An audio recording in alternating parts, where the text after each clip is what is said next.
Hello, my name is Elena. I'm a 20-year-old single girl. I've worked as a little waitress in a big restaurant for 20 years. Life seemed to continue in this manner until an incident occurred that completely changed my life. I unexpectedly fainted one day while working. I was taken to the hospital right away. I've also adopted a new path in my life here. I was told by the doctor that I was terminally ill.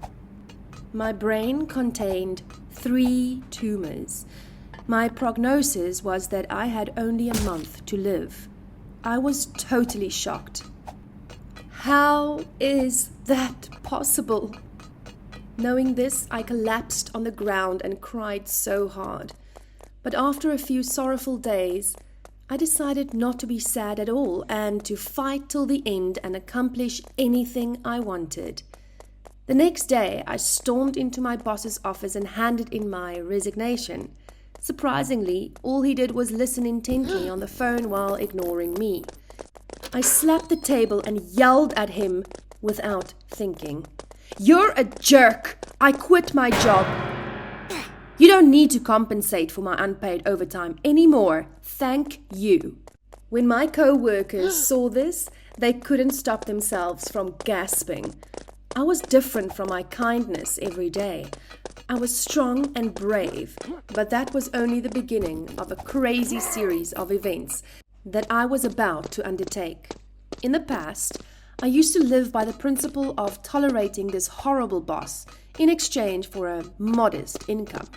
I didn't dare eat anything or spend anything. Day after day, my dreams and genuine purpose in life atrophied. Although my life was simple, I felt that if I remained hopeful and lived well, God would provide me with happiness. Unexpectedly, shock and bewilderment were waiting for me.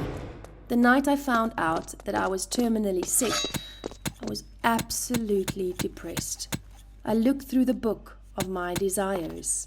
I wrote down the delicious meals I wanted to try, the places I wanted to visit, and the people I secretly admired in them. None of my requests has been fulfilled. I broke into tears and told myself, I'm going to do anything I want.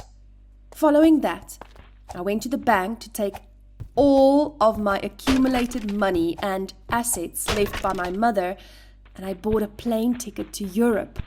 I had to fulfill all of my wishes and spend all of my money before I died.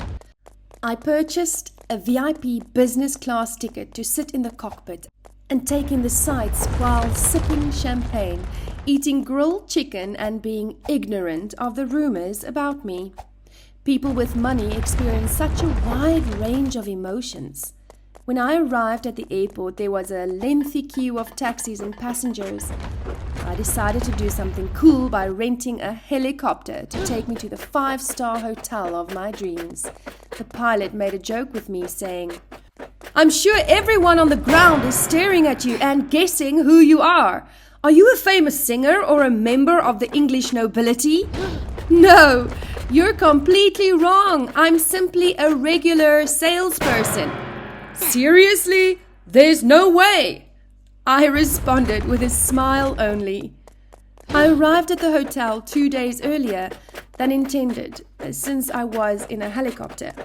According to the receptionist, there were no rooms available, except for a $400 per night presidential suite. Then, no issue. I selected that particular room. The bellman then assisted me in carrying my stuff to my room. I didn't hesitate to withdraw $300 bills to tip him because he was so enthusiastic.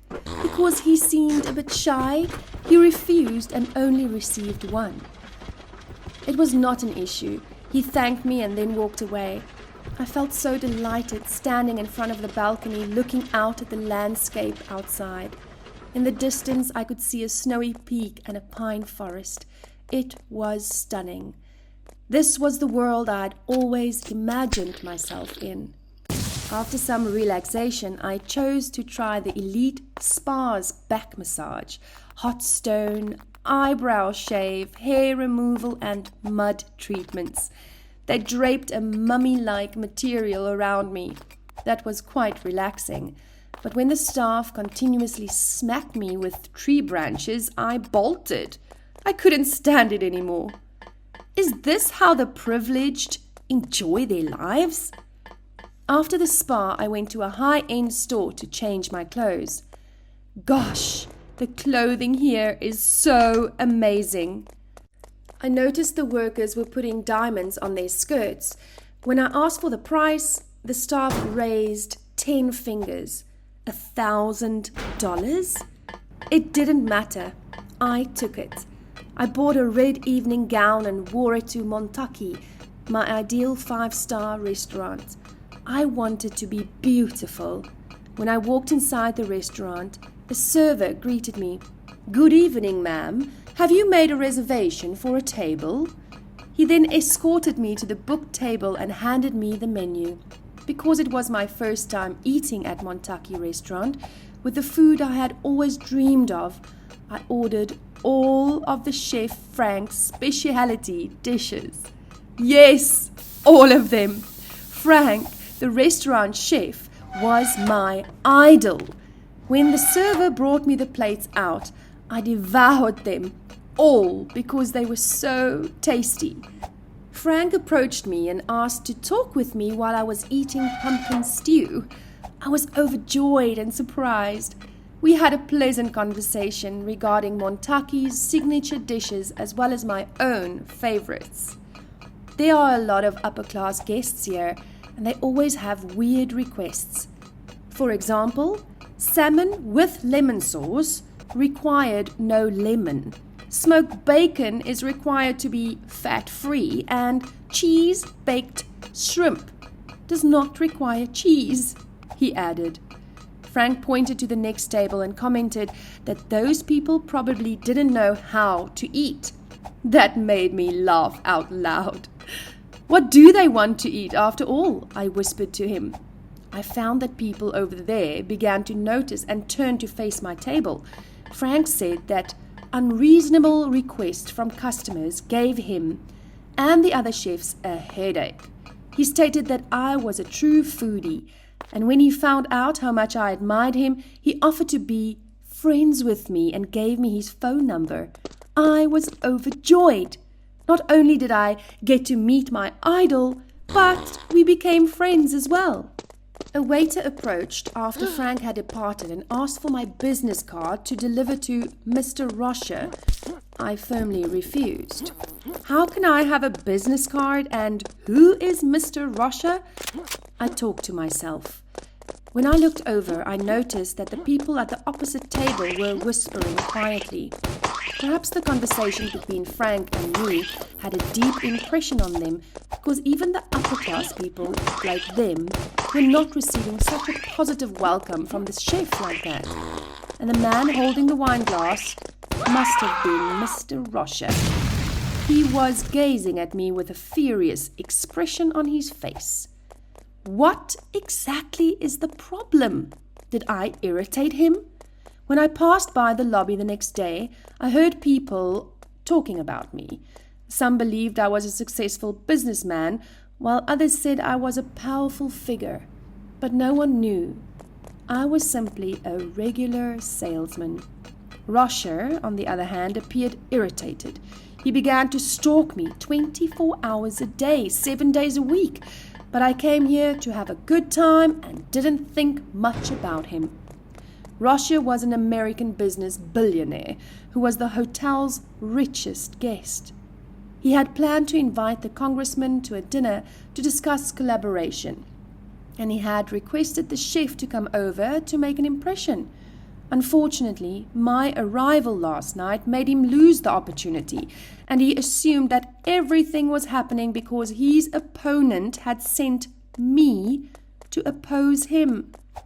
Then, we coincidentally were in the same elevator at the same time. I just smiled and walked away, which made him so enraged. That day I went skiing. This was the first time I had tried something so insane. I simply stepped on the skateboard and lost control, tumbling down the mountain. Russia was also taking his congressman to the ski area to discuss business at the same time. I raced through like the wind, and then I noticed Russia following me. Does he think this is a competition? Russia leaped ahead of me, slipping past me with a satisfied expression on his face. I clung to him because I was going to tumble. We began to lose control and speed towards the forest. I had to separate him right away because I nearly crashed into a tree. I was lucky that I arrived safely. He, on the other hand, was not so fortunate. He didn't have a smooth landing. His back was in bad shape. In the evening, I received an invitation to have dinner with the congressman. Russia would, of course, be extremely jealous. After knowing that I was going to skydive tomorrow, both the congressman and Russia decided to join me.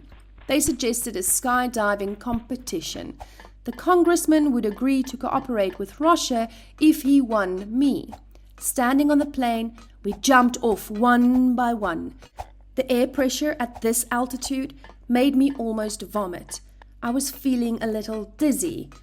The instructor then stated that there was no need to be worried because it would not be unsafe in any way. That was right. I'm the one who will die shortly. Does it make a difference if I die sooner or later? Russia and the others went pale. As I leaped down, I instantly opened my arms, experiencing a sensation of rejuvenation that I had never felt before. Then I safely landed. Russia gave up. He continued to hold onto the couch, refusing to let go. I heard that he peed his pants. He must have been scared, right? Having to endure this great humiliation, he was sure to get jealous of me. Betting was the final game I wanted to try, and Russia was overjoyed. He planned to utilize the game to reclaim his dignity because it was his strong forte. But luck was not on his side. I considered myself to be a lucky young lady. Russia was a complete failure, and I completely won the game. I placed 2 bets on 17, my lucky number, and each time I won the entire pot. The people in our immediate area began whispering once more. After all, who is this woman? The third time, I also proceeded to bet 17. They saw me as a billionaire since they had staked all of their money on one game. However, no one realized that I was gravely ill. Lots of money for what? Then I won once more. Oh my goodness! Russia was triumphant in stating that I was a liar, knowing that I was not some rich person, but I simply stated calmly, I'm not coming here to deceive anyone. I don't have much time left. I've been diagnosed with a fatal disease, and all I want to do now is live out the rest of my days cheerfully. And this is the money I earned through my hard work. I then turned around and left. I didn't think the rich would protect me. They stood up and left the party one by one, scolding Russia for being a jerk. Russia got drunk that night and brought the bottle out to the balcony. What will he do now? Is it a case of suicide? Come on, I don't want to go to hell because I caused someone to commit suicide. Can't he stand a very small attack like this? To observe what was going on, I stepped onto the balcony and sat near Russia. When he saw me, he said right away, I don't mean it badly, I just don't want to give up. But I didn't expect my arrogance to hurt someone who is about to leave this world. I've spent my entire life winning, but this is the first time I've ever fully lost to a woman. I gave him a kind pat on his shoulder and remarked, Come on, why do you think negatively about this minor thing when you have so much money and time? For me, the only hope is to be able to live more happily, but this is also impossible. So why do you think too much? Russia looked at me as if to correct his blunder and said, "Do you have any regrets?" I said, "Yes, I do. I've always wanted to open a small restaurant. However, I don't have enough time. Tommy, the man I secretly adore, is the greatest man I've ever known. Despite the fact that I had several opportunities, I was simply too self-conscious to tell him. And I have always regretted it. Now that I've resigned from my job, we haven't contacted each other." A familiar sound sounded from downstairs at that very moment. "Is it you, Elena?" I was blown away. It was Tommy. When he learned that I had quit my job and was gravely ill, he resigned as well to look for me. However, I'm going to die. It's no issue. I don't want to lose you. After that, he knelt down and proposed to me in front of Rosha, and, of course, I quickly accepted. Almost all of my wishes were granted. I thank God for my good fortune, and that seemed impossible to believe. The fax was sent from the hospital. It turned out that the hospital's equipment was failing, and I wasn't ill at all. I was the happiest person on the planet because I had found love and was able to continue living these wonderful days. Tommy and I returned to our hometown. We married, co-founded a restaurant, and lived happily ever after. You see, life may be very short at times. Live it to the fullest and do anything you want, but don't waste it, since we never know when the most beautiful things in life may be taken away from us. Hi everyone, my name is Ali. I'm a new secondary school teacher. Today I'm going to tell you about my first class in which I took the role of a form teacher. It's also a unique class that no instructor in the school is willing to teach. On the first day of school, I came into the classroom with a confident smile. The bell rang, but no one came in. Then the security guard took a bunch of students with different skin colors. There was just one white man. But as teenagers, they did look soulless cold, sneering, careless, aggressive, and no one had any attitude like a student. There was a girl who even had an electronic anklet on her leg. All of them were my students. They were divided into small groups based on their skin color. They dragged tables and chairs together to seat them near each other. There were 3 distinct groups: blacks, Asians, and Latinos. Suddenly, a fight broke out between the Asian group and the black one. They were about to fight when the boy put his hand on his waist. "Is that a gun?" I screamed and was worried since I had no idea what to do. I called the security and they temporarily calmed things down. The next day, during class, students ran out into a group fight. I felt that they were enemies with a deep animosity. I was taken aback. Was this the school in my imagination? In the period of 1994, social status was determined by skin color in America. If you were not white, you might be killed every time you went out. Despite the fact that racism had been eliminated, it still existed in every aspect of society, including my class. My school was located in a complicated area. Many people throughout the world lived there. Mr. Odin, the town's mayor, recommended a solution for all students with the same skin color to study together in order to prevent teenage crime. However, in the view of schools and parents, black people were nothing more than trash. I was at a loss for words and could only be gracious. On Tuesday, I arrived early and played a song that today's teens enjoy. I used this song to teach them new vocabulary and grammar. The black students began to comply, but the Indian girl insulted them. Then others quickly did the same. I didn't dare to expect that the lives of the students here never change overnight. They played, talked in class, and fought. The class was only full when the security guards forced most of them to the classroom. One day, a piece of paper was distributed around the class. A black student received it with a smile. He seemed as if he were seeing something offensive. Large lips were drawn on a paper for black people's signatures. I was outraged because this was racist. I began talking about the horrible murders of Jews with large noses, which were well publicized in the last 10 years. Fascists assumed that Jews should not.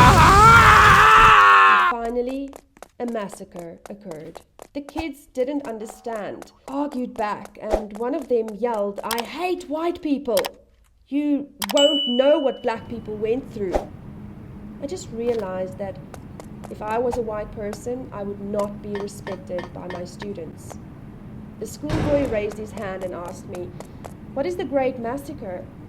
I was bewildered and said, "Who knows what a Great Massacre is? Please raise your hand." Only the white kid raised his hand. I asked the next question, "Who has been beaten and robbed? Please raise your hand." All of them raised their hands, except for the white boy. I couldn't stay calm. I didn't believe that kids would live in such a brutally competitive world. They didn't know about all the good things outside, and I wanted to change their minds about this world. I started to borrow books. I gave my students the novelty Anne Frank's Diary of a Young Girl so that they could understand the but the manager said, "Those bad students can't be selfish. You won't get those books back." The next day in class, I came up to her. I wanted to help them.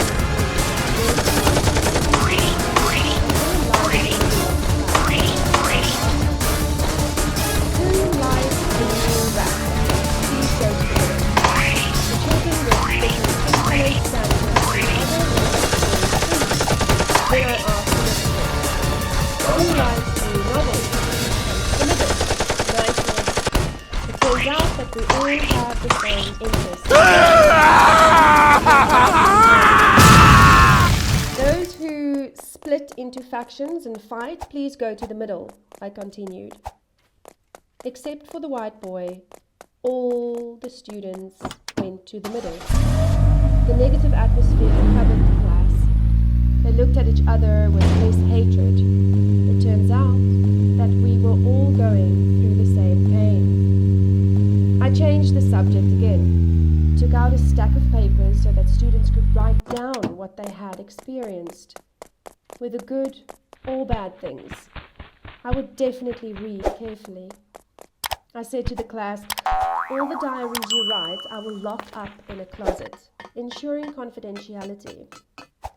That day was a parents' meeting, but no one showed up, which disappointed me. Remembering the students' diaries, I opened a closet full of students' diaries. I grinned for a moment, but a page through each pupil's diary. This student had lived in the abyss since childhood, witnessing his mother's death at the hands of his father.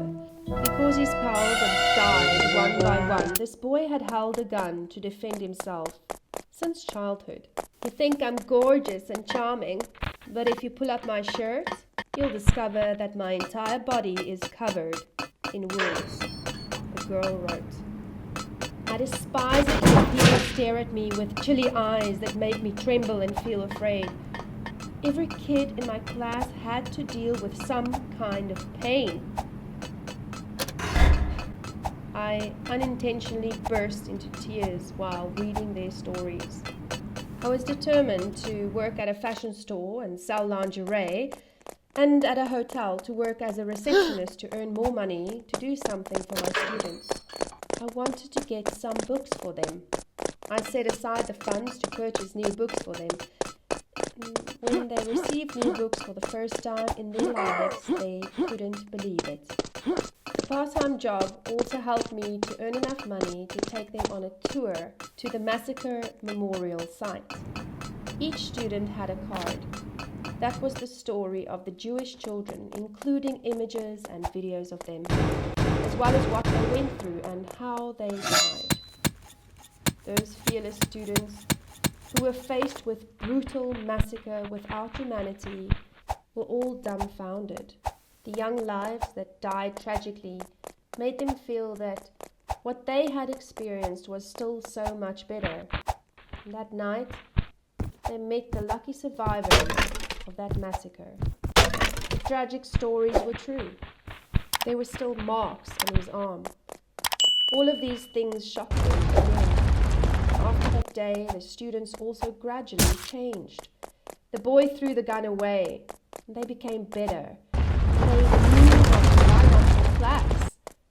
Children with different skin colors greeted each other very cordially. At the beginning of the semester party, I carefully prepared a handwritten book named Anne Frank, The Diary of a Young Girl, as a gift to my students. Each of them took a turn on the stage, speaking about the past and the changes in the present. All experienced gratitude for the lesson I had given them. The class became a second home for them. My students no longer rebelled, but diligently read Anne Frank, The Diary of a Young Girl. What Anne had gone through touched their hearts deeply, and lifelong aspiration made them to once again look at their lives. But when they learned that Anne was dead, they were outraged, confused, and finally in tears. Is there a person who helped Anne in the book and was still alive? They suggested writing letters to her. They were all very excited, and someone even suggested to invite her to class. It was a bit too much, but I thought I would try to do it. The question was raised: how to get the money? We started a fundraising campaign. Our action was posted online, and the news quickly reached to that woman, Anna, and she really came to our class. Anna came and told us very nostalgically what had happened to her, the brave little Jew. At that time, students said she was their hero. She took her head and said, "No, I'm not. I just did what I thought was right." Because of that story, all my students had changed. A child that ran away from home, Hank, went back to apologize to his mother. The little Indian girl, Cherokee, no longer arranged the black man who was suspected of theft, actually falsely accused. Although she was almost beaten by someone with the same skin color after that, she did not regret it. Yes, I was very happy to have been able to assist my students, but sadness overtook me at that moment. My spouse left because he thought I was only concerned about my pupils, leaving me alone to cry and suffer. I also had a few issues with my students. I couldn't teach grade 12 because of my incompetence. My students began yelling and threatening and visited the principal to argue, "Ali, it was only you who we can sense respect and warmth." Except for me, they didn't want another teacher to teach them. They screamed and begged me.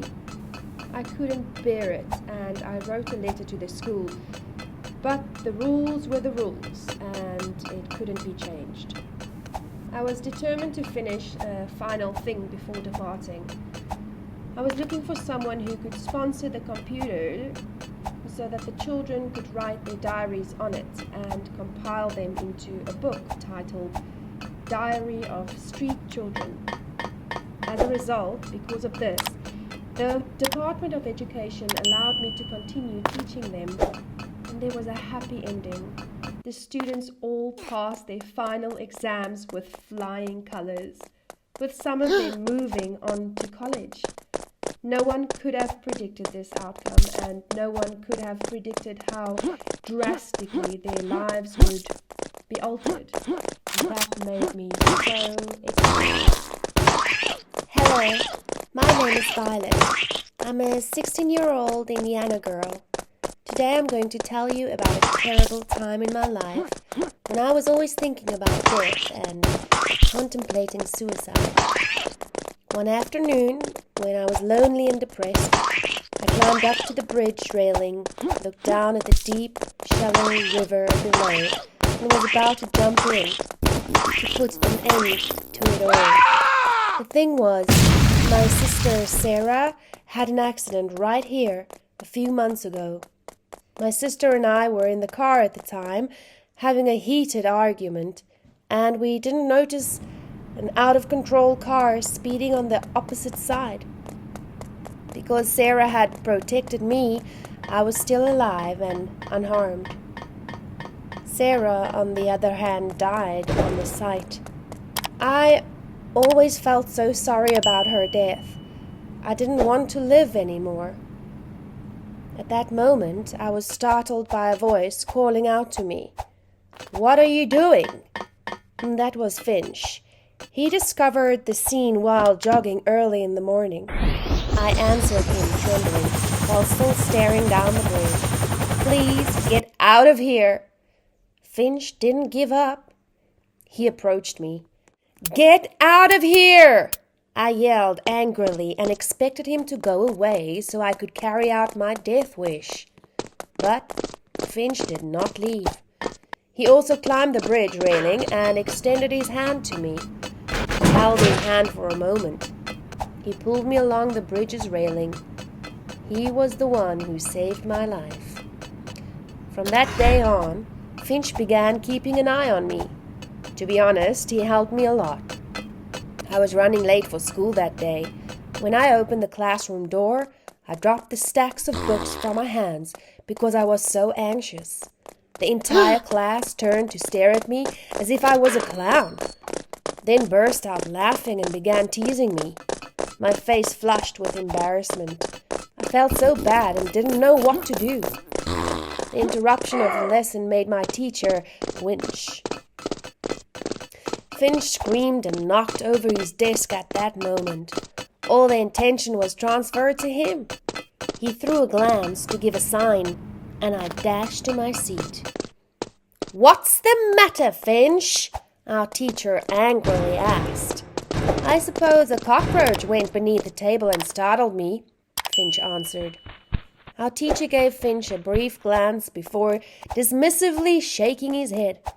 Our instructor didn't say anything since Finch was renowned as the most disruptive kid in the school. I was relieved that no one remembered the situation I had caused. Finch saved me once more.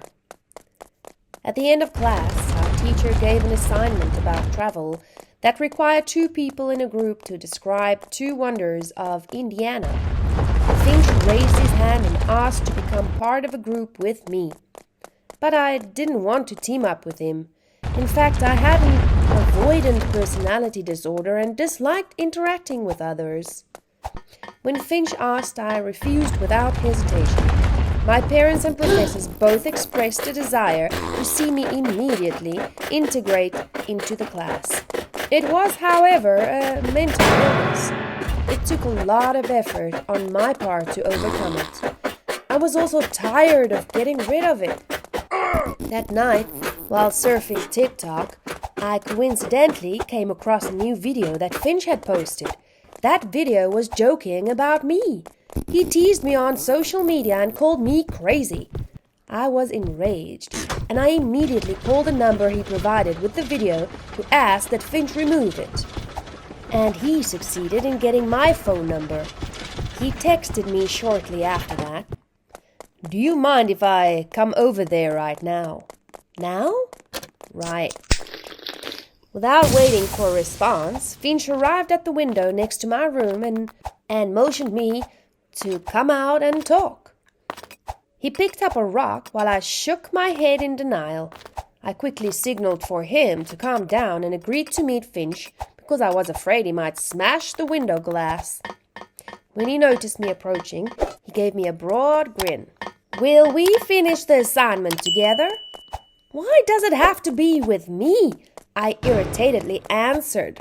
"I feel good going with you," Finch remarked. "But I don't want to go out. I hate being disturbed by others.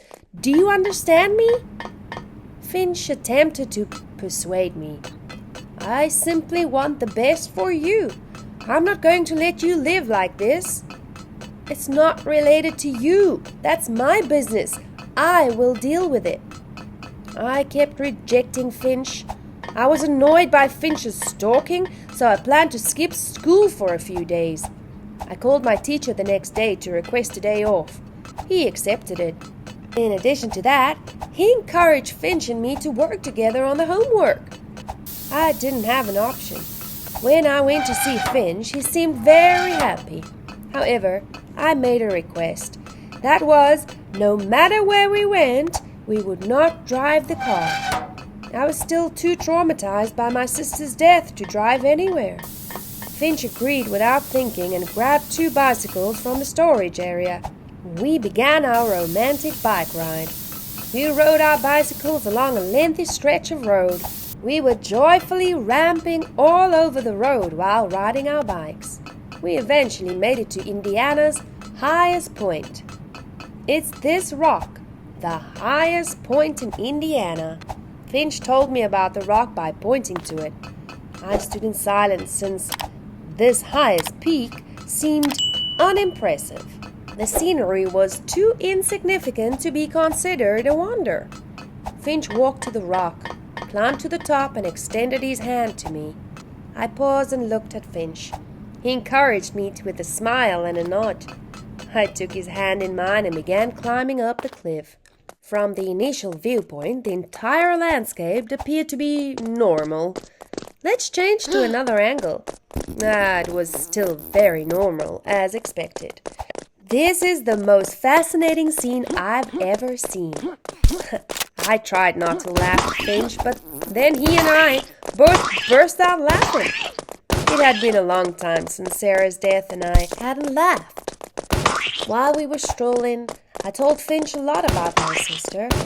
I loved her so much and losing her was too painful for me to overcome, so I always thought about suicide. Finch listened attentively and comforted me with an embrace.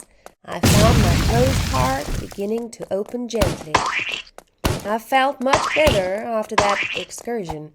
Almost all of my negative emotions vanished.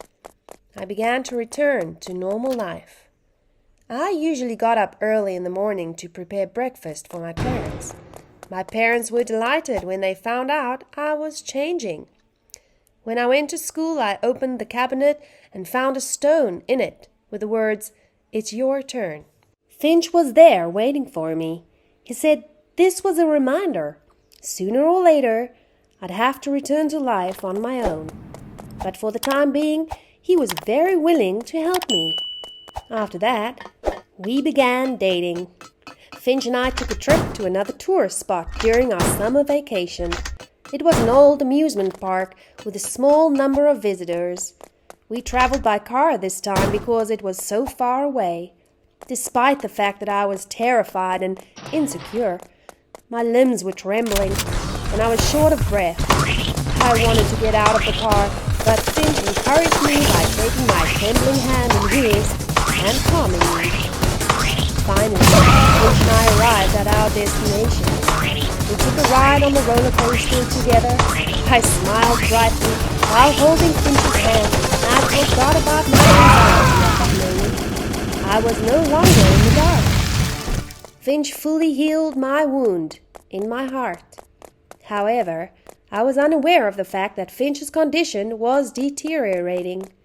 A few weeks later, Finch would sometimes sit blankly, get upset, and be particularly irritated. However, I was too careless to notice. When we first met, I was on the verge of death, and Finch came in to save me and dedicated himself to making me smile. I finally found the light that allowed me to escape from the darkness. But who knew? Finch was sinking back into it. He skipped class for the next few days. I couldn't see Finch anymore. I texted Finch, asking where he was, but he didn't respond. I asked all of his former friends, but no one knew where he had gone. They simply knew Finch went missing on a regular basis. I was worried out of my mind, and I didn't know what to do.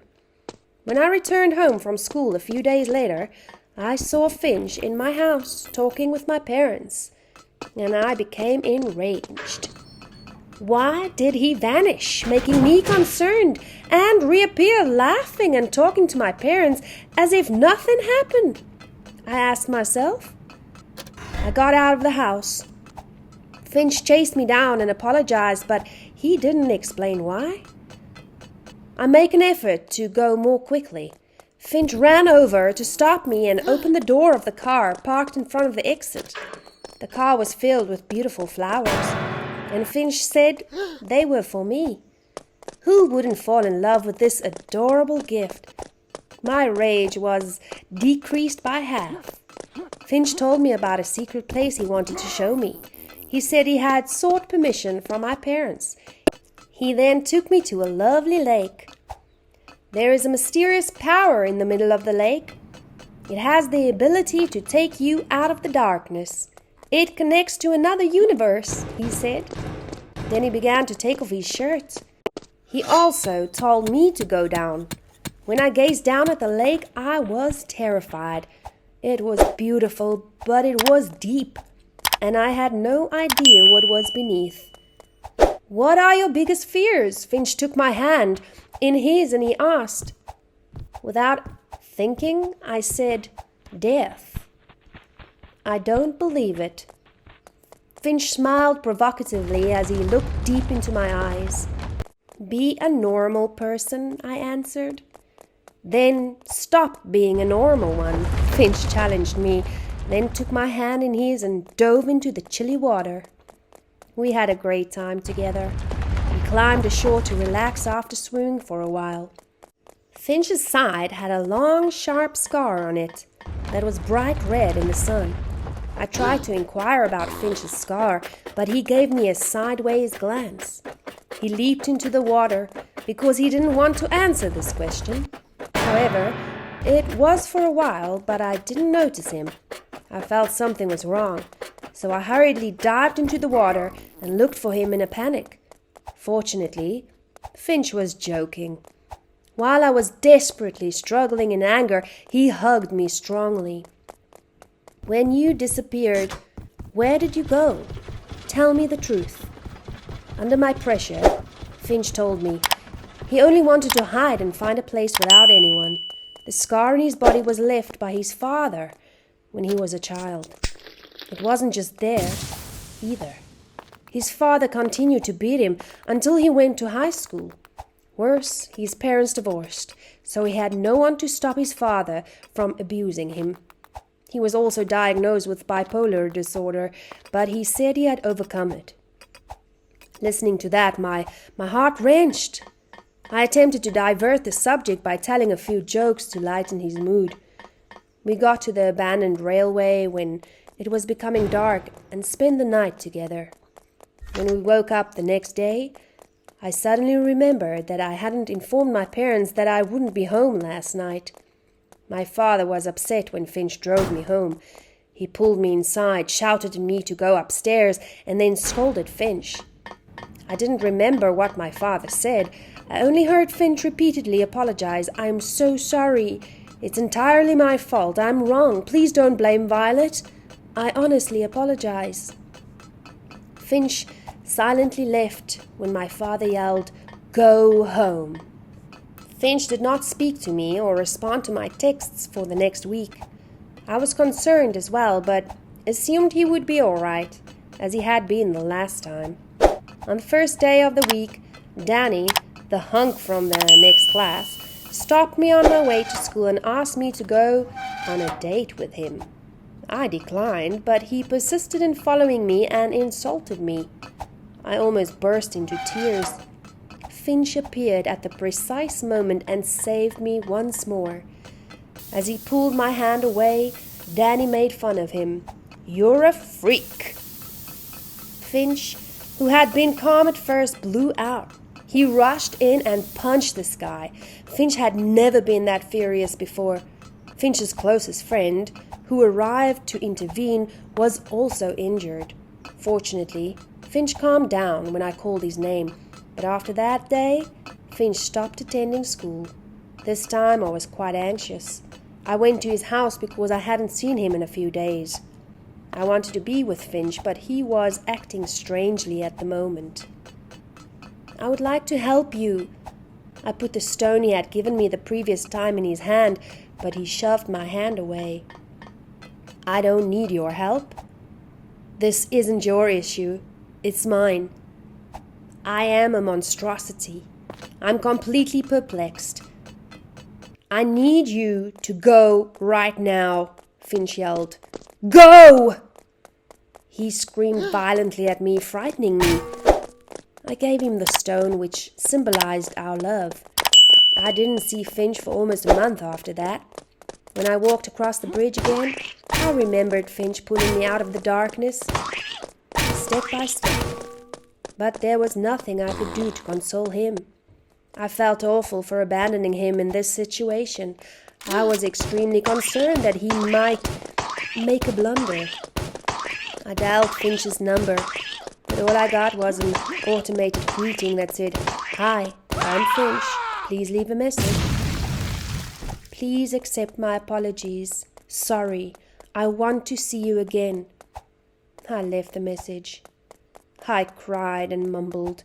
When I got home, I confessed to my father that I was planning on killing myself that day and asked for his advice. I wanted to find Finch. Dad was speechless after hearing this. Surely he sensed something was wrong as well. "You've gone to a lot of places together. You can try to go there," my dad said. I quickly drove to find Finch, as my father suggested. I looked for him everywhere, all the places we had gone together. The lake was the last destination. I saved that for last, since it made me feel quite insecure when I thought about it. I thought I understood what Finch meant when he said the lake's bottom might be connected to another world. I took a deep breath and attempted to relax before opening the door and getting out of the car. "Finch? Finch!" I cried and shouted. The thing I was most concerned about most likely came true. Finch's clothes were thrown across the ground. The pockets of his trousers expanded. It had something inside. I took the car keys, Finch's watch, and the stone from inside. I shook as I took the stone in my hands, held it in my lap, and yelled, "No!" falling to my knees in despair. Finch healed me, but he was always in the dark. Eventually I recognized that the brightness in my life had vanished and would never return. I slowly made my way to the edge of the lake, about to jump in. But just at that moment when I was most desperate, there was a voice sounding, "What are you doing?" Even in the darkest places, there is a light. It may be difficult for one person to come out of the dark, but if someone is willing to give you a hand, it will probably be a lot easier. Hello there, my name is Amanda. I'm 16 years old. The story I want to share with you today is about my betrayed friendship. It hurts me every time I remember this, since we used to have such a great connection. Roxy and I were friends since we were children. Our houses were next to each other's. My parents and her parents were best friends, and we grew up together. We were in the same class since elementary school and joined the detective fan club. For more than 10 years together. Sometimes I felt like we were twins. Roxy and I went to high school. Of course, we went to the same school. When I first started at my new school, I quickly noticed that students were evaluated not just on their academics, but also on their appearance, popularity, and skill. It was disappointing that I was not well known in any aspect of my life, from attractiveness to academics. Just a regular girl with average grades and no skills. Roxy, on the other hand, was a popular girl in school. With her gorgeous beauty, eloquence, and athletic skills, she was incredibly attractive to the boys. She was chosen as the most gorgeous girl in school for her voice. Things changed rapidly, in direct proportion to Roxy's popularity. Around Roxy, plenty of renowned people, talented students, and the school's hottest teen appeared. She had turned into someone I couldn't approach. Roxy and I grew apart over time. Conversations with her diminished, and she shared less and less with me. For a week, I didn't even get to speak with Roxy. Until one day, there was an unexpected circumstance that Roxy was forced to choose between me and those dazzling things. Unexpectedly, my birthday fell on the same day as Jackie's, the school's most handsome, famous boy. To be honest, I'd be sad if Roxy wasn't present, because every year I hoped she would bring me a rabbit hair clip as a gift to my small celebration. Is it okay if I skip this birthday, honey? Jackie's birthday will be celebrated with a pool party. All of the school's hottest guys will be there. Jackie invites everyone. We'll meet up there later. It will definitely be enjoyable. The night before the birthday celebration, Roxy texted me. And you know what happened next? Except for me, everyone was invited. I should not have been so depressed and enraged until I learned the truth. Roxy and her new friend Tammy opened the door and stepped in when I was sitting on the toilet during break time. They were having a good time talking about Jackie's celebration. They also mentioned uninvited guests. I didn't care at first, but then I heard Tammy say my name, and I tried to eavesdrop by putting my ear to the bathroom door. Then Roxy said something that really irritated me. Don't be concerned about Amanda. I told Jackie not to invite her to the party, so don't worry. This came as a shock. What was she thinking when she did this to me? I raced out of the bathroom after opening the door. When Roxy spotted me, she was taken aback and was so ashamed to say anything. I stared at her with sad eyes and a wounded heart. My eyes welled up with tears. I'd never felt so alone before. My mother inquired about Roxy and what was going on between us during breakfast. I knew Mom cared about us, but the way she asked me made me upset because it sounded like I had done something wrong to Roxy. Please don't mention Roxy in front of me again, Mom. I'm your daughter, not her. There will be no more Roxy in my life from now on. I didn't have breakfast and rushed to school. I started a series of days acclimating to solitude by reading a book alone, eating lunch alone. Until that day, when a strange boy approached me and asked if he may have me for lunch. My heart was instantly filled with delight. Vander was his name. Vander didn't have any friends because he had only recently moved here. We rapidly became good friends after getting to know each other. Vander was a great friend and we got along swimmingly. He was also a big fan of detective fiction. The nicest part was that while I was with him, I never felt inferior. It was really appreciated by both of us.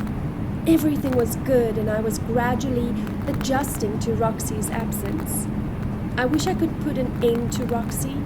However, either she or I, or both of us, made matters worse, and it's all due to her, in my opinion. She began to appear around Vander and me after she realized we were getting along. I was first happy to think that she wants to reconcile with me. However, this was not the case. Roxy was irritated and wanted to hurt me. She despised me. What did I do wrong? It came to a peak when she tried to embarrass me by tripping over me as I walked through Roxy's place with a platter of food. I wasn't sure whether Roxy was the one who tripped me, but it was definitely someone. The food spread when I collapsed on the floor of the canteen. Everyone in the classroom looked at me and burst out laughing. I knew my friendship with Roxy was completely over when I saw her wicked smirk and mocking eyes. And giving in to her just because she was my best sister was so stupid. I picked up a half-eaten cheeseburger off the floor, leaned up and threw it at Roxy's face. I still remembers Roxy's frightened expression and the cake slipped down her face. Roxy's face was coated with ketchup, mustard and breadcrumbs, as well as a few tomato slices. She shouted and snatched the milk bottle from the tray, hurling it at me. The milk bottle flew past my face and landed on the back of a man's head. A tall, strong man with a scowling expression on his face. He was visibly angry. He slowly took a slice of cake from the table, but instead of throwing it back to Roxy, he shoved it into the face of the girl sitting next to him, grinning joyfully and yelling, "The war has begun." As a result, a food battle took place in the canteen. Food was thrown at each other. Everything became chaotic all of a sudden. Only when the administrators called security did the struggle come to an end. "Who caused this?" the superintendent asked. Everyone pointed at Roxy and me, and we hid beneath the table and exchanged angry stares. We were summoned to the principal's office and our parents were also invited. Following that day, it appeared that my parents' long-standing friendship with Roxy's parents had come to an end. Both dads fiercely defended their daughter and blamed the other. That made me feel so horrible and guilty. What I truly wanted was for us to go back to normal and for our parents' friendship to remain. Turning that night and pointing his bandage, so I called him for advice, but he didn't answer. I sighed. The ceiling had gone horribly because it was already far gone. With a troubled heart I was certain that things had gone too far and that I would be unable to return to the previous state. That night, I had an odd dream. Vanda and Roxy were seen dating, hand in hand and kissing. The next day I told Vanda about the dream. I expected Vanda to grimace and explain "no way" with a horrified expression, but he didn't. "That's right. Roxy and I have started dating," he remarked, closing the book he was reading and looking me in the eyes. I stopped for a minute before crashing the table. "What? You're dating Roxy? Since when?" "Of course. As soon as I entered school. Roxy was the reason for my transfer," he answered. "How do you feel about our friendship?" I inquired. "Our friendship? I'm sick of hearing your complaint about Roxy. Why do you throw food in her face because she laughed at you when you fell? Are you envious of Roxy because she is smarter and more attractive than you? Amanda, you're so bad. Stop behaving as though you're a victim." I was about to explain that Roxy was the one who had tripped me up, but Vanda's harsh stare made me give up. It was useless when you tried to explain it to someone who didn't trust you. I tried to maintain a calm tone in my voice. "All right, if that's what you're looking for." I hid in the bathroom once more, crying miserably. I didn't even have a friend at the time. When I returned to the classroom, I noticed Vanda and Roxy holding hands happily. And I came out as stupid, pathetic, and humiliated. That made me feel incredibly uncomfortable. In any case, there was nothing I could do about it. As a result, I believed it was better to avoid Roxy and Vanda as much as possible. I made the choice to change schools and informed my parents of my decision. Fortunately, my parents were entirely supportive, and they, too, wanted to relocate due to the suffocating atmosphere between the two families. My mum agreed since she cared about me and wanted me to enjoy my school years.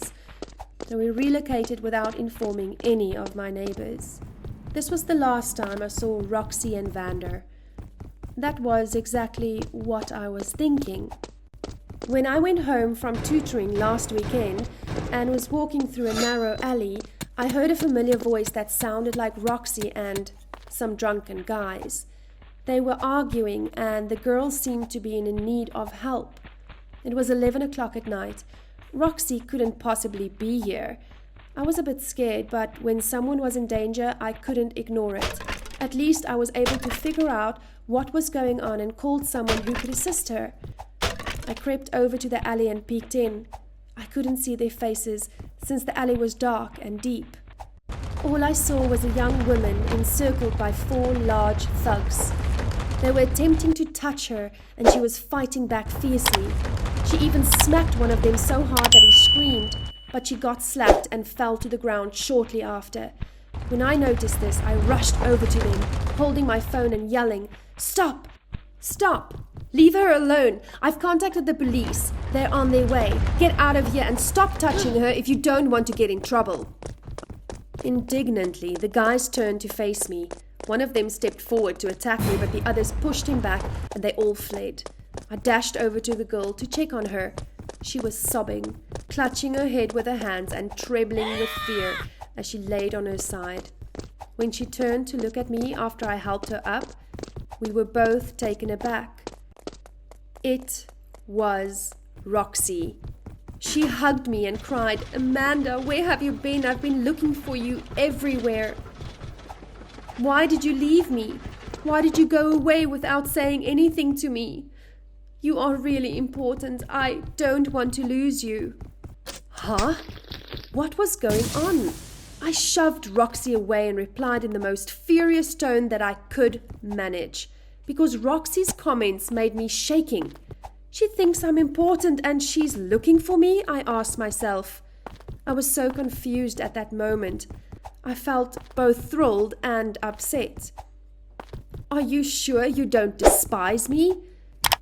Have you informed Tammy that you have asked Jackie to not invite me to the party?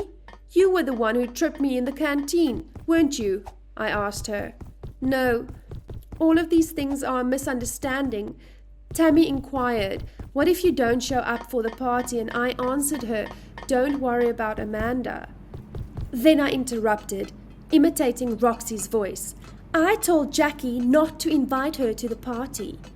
"Right, I did say that, but it was for Helen because Tammy is afraid of Helen's appearance there and wrecking the celebration." "Who is Helen?" I asked. "Helen is Jackie's ex." It seemed like Roxy was telling the truth, but I didn't forgive her easily. "What about the tripping incident, Roxy?" I continued. "I apologize. At that time, I just wanted you to notice me because I saw you starting to get closer to Vander. It made me feel so jealous. For a long time, since we were in high school, you have kept avoiding and drifting away from me. We also don't talk as often as before, but I don't know what to do." I figured it out. It turned out that it was my self-doubt that kept Roxy and me apart. Even my bad impressions of Roxy were made up of self-doubt, and I almost missed my precious friendship. Roxy and I both burst into tears as I hugged her tightly. I apologized for remaining silent without sharing, and she apologized for being so immersed in high school life that she made me feel lonely. I took her home and told her parents about the incident. I hoped the two families' connection would return to normal as soon as possible. After all, we have a better understanding of each other. Thank you for taking the time to listen to my story. I hope that no matter what happens, we never lose sight of the positive aspect of friendship. Hey, Sarah, are you sleeping? By inertia, I jumped back, stumbling, as a boy brought his face close to mine. "Who are you?" "I'm the one in the seat directly behind you. How can you be so indifferent?" He took a deep breath and let out a lengthy sigh. I gave a nod. I didn't have any classmates with whom I could make friends. I only went to school and then returned home. Books and tests were my only concerns. Hey, do you have any idea what my name is? He placed his hands on the table and gave me a cold stare. I scratched my brow evasively, giggling. And what are you looking for? I asked. Go down with me to the cafeteria, he answered. He grabbed my wrists and pulled me away before I could react. We had been studying together for nearly 3 years, but I had forgotten his name until he sulkily repeated it. It's Victor. I busted out laughing instead of apologizing. My class only had 2 extracurricular activities that afternoon, and students might choose to go home or stay and enjoy the dance or sports club once they finished. I had no interest in those subjects, and I didn't want to leave because it was hot outside, so I stayed in class. Victor then took my hand and took me to the canteen. It was the first time that he gave me milk tea. We talked a lot that day, but I've forgotten all about it. Victor requested that I tutor him in English because I was excellent at it. I accepted because it wasn't too difficult for me. During the extra courses, I remembered Victor saying he wanted to study at university in Paris with me. He remained silent when I questioned if he was serious. After a long time, I finally asked Victor the question I've been wondering for quite some time. Why did you offer me milk tea on that day? He responded right away. I guess you prefer drinking milk tea because I see you buy it after every class. Does he really wish to drink milk tea with me? I asked myself. The summer breeze followed past the big buildings, over the steep mountains and over the sea. The wind blew into my room and then vanished, but it left a slight chill in my small room. I was listening to the radio around 10 o'clock that night while preparing for the upcoming exam. We're back on the radio like we are every other evening. Please share your stories with me. Do you miss having dates with someone you care about? Victor's message was interspersed with the voice of the broadcaster on the radio. Too many words. I'm exhausted, he messaged. Do you want to get a good grade on the exam? I replied. I'm going to keep studying. Make sure you don't stay up too late and have a good night. I took a screenshot of that message as a memento.